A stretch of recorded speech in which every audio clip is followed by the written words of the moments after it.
그러면은 자녀 같은 경우는 그 3억을 순수하게 그 이익을 본 셈인데 거기에 대해서는 세금이 없기 때문에 증여세 없이 10억짜리 집을 이전해 줄 수 있다. 이거 우리 중개사님이 세금 안 나온다고 그랬는데 이게 어떻게 된 일이냐. 이게 몰라서 그런 것보다 본인들이 한 요만큼만 얘기를 해요.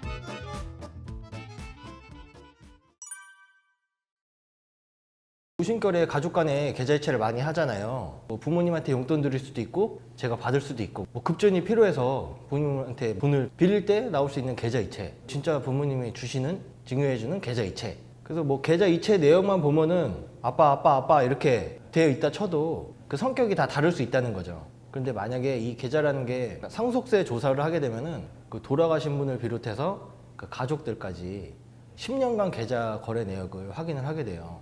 그렇게 돼서 이제 가족 간의 계좌가 이체가 된다면은 일단 현금 같은 경우는 갈 때도 증여, 올 때도 증여 이렇게 보기 때문에 그 10년간 쌓이면은 그 말 그대로 그 증여세에다가 상속세까지 더해지고 그리고 가산세까지 뭐 그야말로 뭐 폭탄이라고 할 수 있죠.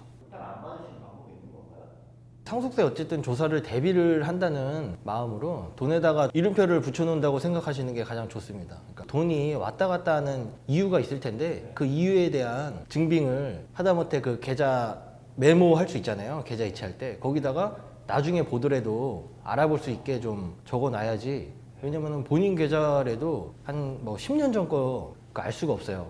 내가 왜 입금을 했지? 이체를 받았지? 그리고 실제 뭐 또 돈을 빌린 거다. 라면 뭐 차용증이라든지 또 실제로 계좌로 이자를 지급해서 이건 내가 받은 게 아니고 빌린 돈이다 라는 그런 증빙을 그때그때마다 갖춰놔야지 나중에 세무조사나 이런 거일 때 좀 현명하게 소명이 가능한 겁니다.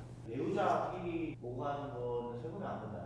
보통 배우자들 같은 경우에는 공동체라고 볼 수 있잖아요. 생활비 쪽으로 당연히 줄 수 있는데 상식적으로 좀 통용되는 범위가 벗어나서 몇 억씩이라든지 이렇게 되면 그것도 증여로 볼 여지가 충분히 있습니다. 그래서 배우자라고 해서 배우자끼리의 계좌 이체는 뭐 무조건 증여가 아니다 이렇게 단정지어서 말씀드릴 수는 없는 거죠. 예. 기준이 애매한. 네, 기준은 애매한 건 사실이에요. 그러니까 그 세법에서는 그냥 뭐 사회 통념상 뭐 이런 표현을 많이 쓰는데요. 금액이라고 보기보다는 예를 들어서 그 부동산을 취득했을 때 가장 또 문제가 많이 발생돼요. 보통 그 가정주부인데 소득이 전혀 없는데 남편과 뭐 공동 명의로 주택을 샀어요. 예를 들어서 한 20억짜리를 샀는데 전업주부인 이 아내는 국세청에 보고된 뭐 소득이 없겠죠. 근데 20억원짜리 집을 중에서 뭐 절반을 공동 명의다 해서 그럼 10억짜리를 취득하는 셈인데 그렇게 되면은 이제 남편으로부터 증여받은 걸로 볼 수밖에 없는 거죠. 국세청에서 계좌를 절대 마음대로 볼 수는 없습니다. 그러니까 사람들이 좀 가장 많이 오해하는 부분이 국세청이 내 계좌를 실시간으로 이렇게 볼 수 있다 이렇게 좀 착각을 하시는데 뭐 그렇진 않고요. 국세청이 아마 국가기관 중에서는 가장 많은 정보를 갖고 있을 겁니다. 뭐 소득부터 지출, 그다음에 부동산 내역, 그다음에 뭐 출입국 내역, 뭐 자동차 거의 웬만한 정보는 그 공무원이 자기 자리 컴퓨터에서 클릭 몇 번으로 그냥 바로 볼 수 있는 정도의 방대한 정보를 갖고 있는데 유독 이 금융거래 내역만큼은 국세청 자체에도 없고요. 그 근거가 있어야 되고 세무조사나 거기에 준하는 확인해야 되는 그런 상황이 있을 때 엄격한 절차가 있고 또 승인을 받아서 그 다음에 또 은행에다가 요청을 해서 받아야지만 그때서야 확인할 수 있습니다. 언제든지 쉽게 계좌를 볼 수 있다는 거는 좀 잘못되게 알려진 거죠. 근거가 있어야 되잖아요. 그렇죠. 일단 보통 사람들이 가장 조사를 많이 받을 수 있는 확률은 상속세 조사에서 가장 많이 드러나게 됩니다. 증여세랑 상속세는 다른 세금과 다르게 신고를 하든 안 하든 정부에서 무조건 결정을 하게 되어 있거든요. 그러니까 다른 세금은 신고를 하고 그 신고가 적정하면 그냥 종결이 되는데 상속세에서 묵혀뒀던 걸 다 한꺼번에. 그렇죠. 10년치의 어쨌든 그 거래 내역, 부동산 취득 뭐 내역을 다 본다고 보시면 됩니다. 억울한 거를 좀 본 경험으로는 이 아버지가 애인이 있었어요. 근데 당연히 모르죠. 부인도 모르고 자녀도 모르는데 돈이 계속 빠져나가는 거예요. 오피스텔인가 뭐 이런 데를 내줬던 것 같은데 근데 돈은 계속 빠져나갔는데 그 돈이 어디로 가는지 모르잖아요. 그럼 국세청도 모르죠. 당연히 현금을 인출해서. 그러면은 조사를 할 때 그거를 일정 부분 소명이 안 되면은 자녀가 상속받았다고 보는 그거는 조금 억울할 수 있죠. 1년 안에 2억, 그 다음에 2년 안에 5억까지 그 넘으면은 거기서 그 출처를 밝혀야 돼요. 이 돈을 어디다 썼는지. 근데 그 돈을 자녀들 입장에서는 답답한 거죠, 솔직히. 어디로 나가는지 모르니까. 뭐 상속세 낼 수밖에 없죠. 애인이 누군지는 안 밝혀졌습니다, 아직. 집을 주는 방법은 세 가지일 거예요. 첫 번째, 자녀한테 파는 거죠. 두 번째는 살아있을 때 증여로, 무상으로 이전을 해줄 수도 있고요. 그 다음 세 번째는 진짜 본인이 죽은 다음에 상속으로, 그래서 만약에 돈 주고 판다 한 경우는 양도세가 나올 수 있고요. 증여를 한다면은 증여세, 상속으로 이전된다면 상속세. 제일 효율적인지는 상황마다 다른 거예요. 그렇죠. 그렇기 때문에 세금을 좀 관심 갖고 알아야지 어떤 의사결정을 할지, 증여를 할지 그런 비교를 해보시는 게 절세에서 가장 중요합니다. 10억짜리 집이 있다고 볼게요. 증여로 준다고 쳤을 때도 10억짜리 집에 부채가 6억이다 이러면은 4억만 증여를 받은 셈이기 때문에 4억에 대한 증여세를 내면 되고, 또 반대로 이제 6억에 대해서는 그 부채가 넘어가기 때문에 이 부모님 입장에서는 양도소득세를 내야 돼서 그 두 개를 같이 비교를 해보는 게 좋습니다. 실제로 이제 거래를 한다 이럴 때는 좀 싸게 양도를 해서 시가보다 자식이니까요. 좀 싸게 팔면은 그 싸게 판 만큼 자녀한테 이익을 주면서 물려줄 수 있는 방법도 있고요. 술 많은 부모님들은 자녀에게 줄 때 부담부 증여라고 그 채무까지 함께 해서 넘겨주는 그게 유리할 수 있을 것 같고, 근데 그것도 따져봐야 되는 게 이 자녀가 그 채무를 실제로 갚을 수 있는 능력이 있는지를 또 따져봐야 되거든요. 뭐 전혀 소득도 없는 사람이 더 이자도 못 낼 텐데, 네, 그런 경우도 있을 수 있고, 일반 증여는 재산 자체를 그냥 증여하는 거고요. 부담부 증여는 이 재산 안에 묻어있는 전세 보증금이나 뭐 갚아야 될 채무, 그것까지 함께 증여를 하는 방법입니다. 그래서 일반 증여를 했을 때랑 부담부 증여를 활용했을 때 세금 차이가 얼마나 났는지 계산을 해봤는데, 이 주택 같은 경우는 지금 12억 원이고요. 6억 원에 사서 15년 이상 갖고 있었던 주택이라고 가정을 해보겠습니다. 이 12억짜리 주택을 그냥 증여를 하면은 세금이 증여세만 3억으로 계산이 되는데, 이제 부담부 증여에서는 이제 전세 보증금 8억 원이 껴있는 상태로 12억 원에서 그럼 이 채무 8억만큼은 빠지고 4억 원에 대해서만 증여세가 나와서 증여세는 6천만 원이 됩니다. 증여세만 봤을 때는 3억과 6천만 원 차이인데, 또 한편으로는 이 증여를 해준 부모님 입장에서는 자기가 갚아야 될 8억 원이 없어진 셈이기 때문에 8억 원을 받고 팔았다고 보는 거죠. 그래서 8억 원에 대한 양도세를 또 내셔야 되는데, 그렇게 해서 양도세를 계산을 하게 되면은 양도세가 한 8,600만 원 정도로 계산이 돼서 증여를 받은 자녀는 6천만 원의 세금, 그리고 증여를 해준 부모 같은 경우는 8,600만 원의 세금이 돼서 그 두 개를 다 합해서 비교해봐도 일반 증여 대비해서 부담부 증여가 한 1억 5천만 원 정도 더 줄어드는 거를 비교해 볼 수 있습니다. 이 부담부 증여를 하려면 어떻게? 일단 채무가 있어야죠. 채무요? 그렇죠. 부채.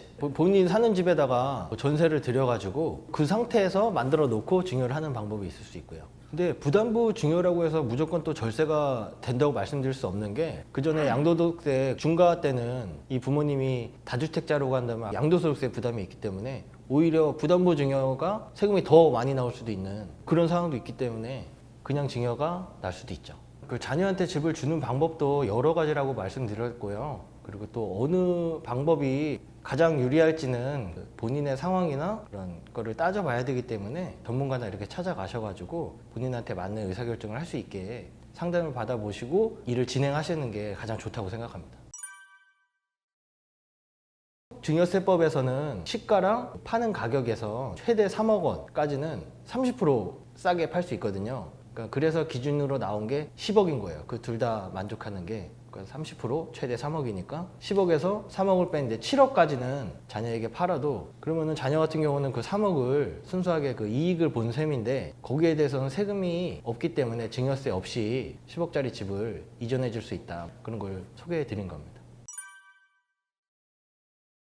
이 좀 파격적이라고 표현하는 게, 부동산 관련돼서는 몇 년간 전 정부에서 강화되는 쪽으로 했다가 그와 반대되는 풀어주는 게 많아서 좀 이게 파격적이라고 표현하는 것 같고, 특히 이 종부세 같은 경우도 말이 많았거든요. 점점점 강화되다 보니까 이 종부세를 좀 정상화시키는 그런 게 있고, 상속할 때 뭐 가업승계 같은 거를 완화하는 그런 제도도 있고, 특히 또 15년 만에 소득세 과세표준을 바꾸겠다, 나름대로 인플레이션을 반영하겠다는 취지의 그런 게 있어서 관심을 가졌으면 좋겠는데, 일단 그 모르면은 손해다라고 하는 부분은 혜택보다는 강화되는 부분을 알아야 손해를 안 보는 거죠. 혜택 같은 경우는 가만히 있어도 좀 받을 수 있는 혜택인 반면에 제재가 있는 개편안 같은 경우는 개편되기 전에 피할 수 있는 여지가 있기 때문에 좀 워낙 방대하고 양이 많은데 저는 그 중에서 좀 제재되는 부분 한 가지를 오늘 말씀드리고 싶습니다. 이번 개편안에 그 들어있는 것 중에 양도소득세 2월과세를 좀 강화하겠다는 내용이 있어요. 그러니까 뭐 이렇게 얘기하면은 양도소득세 2월과세라는 어떤 그 용어가 되게 낯설고 생소하실 거예요. 어떤 사장님이 2억 원에 땅을 샀다고 볼게요. 그 2억 원이 지금 시간이 지나서 6억 원까지 됐어요. 이 6억 원에 판다면은 그 이익인 4억 원에 대해서 양도소득세를 내야 되는데 배우자 간에는 6억 원까지는 증여세가 없습니다. 그래서 6억 원짜리 토지를 배우자한테 증여를 해요. 그럼 증여세가 없겠죠? 그리고 이 아내 입장에서는 6억 원의 증여를 받아서 이걸 다시 6억 원에 팝니다. 그러면은 이 아내가 얻은 이익은 없죠. 6억에 받아서 6억에 팔았기 때문에 양도세까지 없는 거예요. 이렇게 양도세를 회피할 수 있잖아요. 이거를 방지하려고 만든 게 바로 2월과세 제도라는 건데 증여를 받고 5년 안에 그 증여받은 재산을 팔면은 자기 증여받을 때 그 6억이 취득가액이 아니고 남편이 샀던 2억 그 2억으로 계산을 해서 남편이 판 거랑 마찬가지의 효과를 볼 수 있는 양도세를 계산해서 내라 이런 제도입니다. 근데 이 5년을 10년으로 늘리겠다는 내용으로 그 개편안에 들어가 있어서 이건 어떻게 보면 제재라고 볼 수 있는데요. 뭐 5년 뒤에 팔 계획으로 이 증여 제도를 이용할 수 있는 입장에서는 뭐 법이 통과될지는 모르겠지만 통과되기 전에 미리 증여를 해두는 게 당연히 그 절세 측면에서는 유리하다고 볼 수 있죠.